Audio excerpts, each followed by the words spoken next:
ಒಬ್ಬ ರೈತ ಏನು ಮಾಡ್ತಾನಪ್ಪ ಅಂದರೆ ಸತ್ತೋಗಿರೋ ಒಂದು ಹಂದಿನ ತೊಗೊಂಡೋಗಿ ತೋಟದಲ್ಲಿರೋ ಬಾವಿ ಒಳಗಡೆ ಹಾಕ್ಬಿಡ್ತಾನೆ. ಬಾವಿ ಒಳಗಡೆ ಹಾಕಿದ ತಕ್ಷಣ ಈ ತೋಟದಲ್ಲಿ ಇಲಿಗಳಿರ್ತಾವಲ್ಲ ಅದೆಲ್ಲ ಬಾವಿ ಒಳಗಡೆ ಇಳಿದು ಈ ಹಂದಿನ ತಿನ್ನಕ್ಕೆ ಸ್ಟಾರ್ಟ್ ಮಾಡುತ್ತೆ.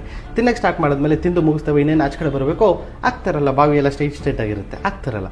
ಈ ಇಲಿಗಳೆಲ್ಲ ಬಾವಿ ಒಳಗಡೆನೇ ಇರ್ತವೆ. ಬಾವಿ ಒಳಗಡೆ ಇದ್ದು ಸ್ವಲ್ಪ ದಿನಗಳಾಗುತ್ತೆ, ಆಮೇಲೆ ಹೊಟ್ಟೆ ಹಸಿವಾಗಕ್ಕೆ ಸ್ಟಾರ್ಟ್ ಆಗುತ್ತೆ ಇಲಿಗಳು ಏನು ಮಾಡ್ತಾವಪ್ಪ ಅಂದರೆ ಒಂದಕ್ಕೊಂದು ಕಿತ್ತಾಡ್ಕೊಂಡು ಇಲಿನೇ ತಿಂದು ಬದುಕಕ್ಕೆ ಸ್ಟಾರ್ಟ್ ಮಾಡಿಬಿಡುತ್ತೆ. ಇಲಿನೇ ತಿಂದು ಬದುಕಕ್ಕೆ ಸ್ಟಾರ್ಟ್ ಮಾಡಿದ ತಕ್ಷಣ ದಡಬಡ ಅಂತ ಎಲ್ಲ ಇಲಿಗಳು ಸತ್ತೋಗ್ಬಿಡ್ತವೆ. ಲಾಸ್ಟಲ್ಲಿ ಒಂದೇ ಒಂದು ಇಲಿ ಬದುಕುತ್ತೆ. ಈ ರೈತ ಏನು ಮಾಡ್ತಾನೆ, ಆ ಇಲಿನ ತೊಗೊಂಡು ತೋಟದಲ್ಲಿ ಬಿಟ್ಬಿಡ್ತಾನೆ. ನೀವು ಅಂದ್ಕೊಂಡಿರ್ಬೋದು ಇವಾಗ, ಪಾಪ ಒಳ್ಳೆ ರೈತ, ಎಷ್ಟು ಒಳ್ಳೆ ರೈತ, ಇಲಿನ ಬಚಾವ್ ಮಾಡ್ಬಿಟ್ಟ ಅಂತ. ಇಲ್ಲ, ಆ ಇಲಿ ಆಲ್ರೆಡಿ ಇಲಿನೇ ತಿಂದು ಪ್ರಾಕ್ಟೀಸ್ ಆಗಿಬಿಟ್ಟಿದೆ ಅದಕ್ಕೆ. ಸೊ ಅದು ಆಚೆ ಕಡೆ ಹೋಗಿ ತೋಟ ಹಾಳು ಮಾಡಲ್ಲ, ಬೇರೆ ಇಲಿಗಳನ್ನ ತಿನ್ನುತ್ತೆ.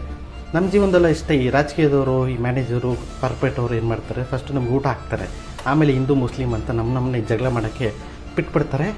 ಯೋಚನೆ ಮಾಡಿದ್ರೆ ಕರೆಕ್ಟಾಗಿರುತ್ತೆ.